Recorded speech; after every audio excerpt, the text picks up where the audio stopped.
Hi, I'm Sarah Bramwell, the editor of fundoperator.com and insuranceinvestor.com. I'm here with Sally Bridgeland, Chair and Non-Executive Director at the Local Pensions Partnership Investments. Sally is speaking at our Fund Operator Summit Europe later this year, and ahead of that, we wanted to catch up with her to get a bit of a flavour of what she's going to be talking about. Hi, Sally. Thank you for joining me. Hi, Sarah. So you're going to be talking about impact and income and investor perspectives. So my first question to you is, how can fund operators make sure that their ESG strategies are in line with institutional investor needs, particularly when those needs could vary quite significantly from sort of client to client? Absolutely. I mean, it's never been more important to remember that you've got two ears and one mouth and to use them in that proportion, because the interesting thing about impact investing and ESG is people do have very different ideas of what it's all about. So if you just are focusing your philosophy on one particular angle, that might make you the perfect fund for particular investors, but it might mean that you're not the dream date for others.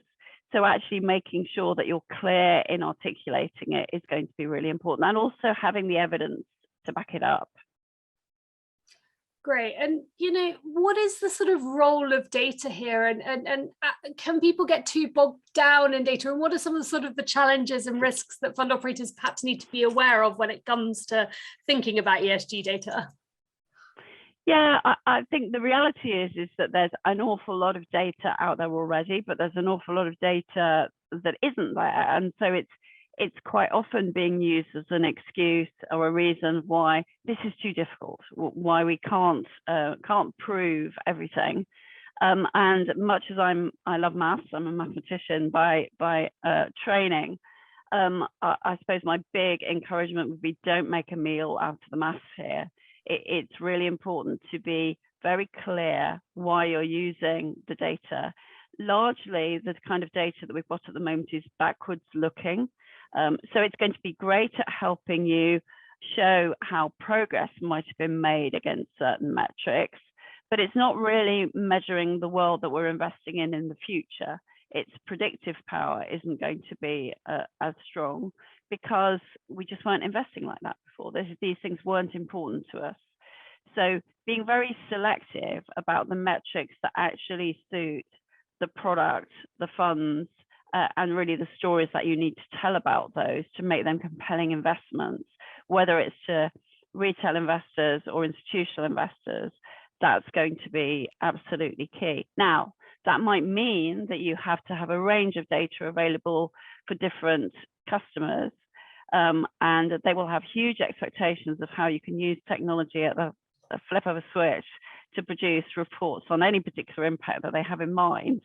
But the reality is likely to be it's going to be more important to have clean, reliable data than trying to overscope and over-engineer the data at this stage. That makes perfect sense and leads me nicely to my next question. So you kind of talked about communication. How can fund operators and asset managers perhaps think about their communication strategies and making sure that the stories that they're telling around ESG are compelling, but also critically, accurate and not greenwashing, etc.? Yeah, and I think it's the danger, the greenwashing. The clue is kind of in the name. It's kind of a sort of very weak wash of, yes, we're doing everything and being all things to all people. What I find more compelling as an investor is a manager who's very clear about what they're doing, but also what they're not doing. So are you avoiding the bad stuff and raising the bar and having particular targets in mind to make sure that you're either excluding or engaging with companies that mean that they're going to get better? Or are you deliberately trying to invest in things that are going to help us make that just transition to a sustainable world, or move to fairly to a different place in the future? And the more specific that you can be about examples and stories, the more compelling that will be. And backing it up with evidence and specific evidence. So certainly what I've said to people when they're producing reports for clients is, give me your 3 best examples. What are the 3 best stories? And also, where do you draw the line? when would you disinvest? Or when would you stop engaging with a company? And give me some statistics on that. Prove it, show me. So that every story that you've got, every strong story really does have some facts behind it. Lovely. And then last one, you talked about impact and kind of making a difference.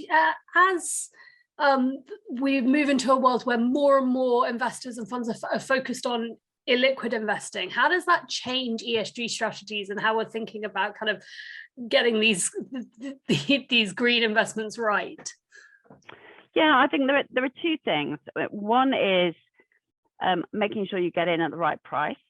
So being able to be confident that you're not overpaying for what might be a fashionable investment when everybody is trying to invest in a similar pathway, but also anticipating the other factors that might come into these kinds of investments.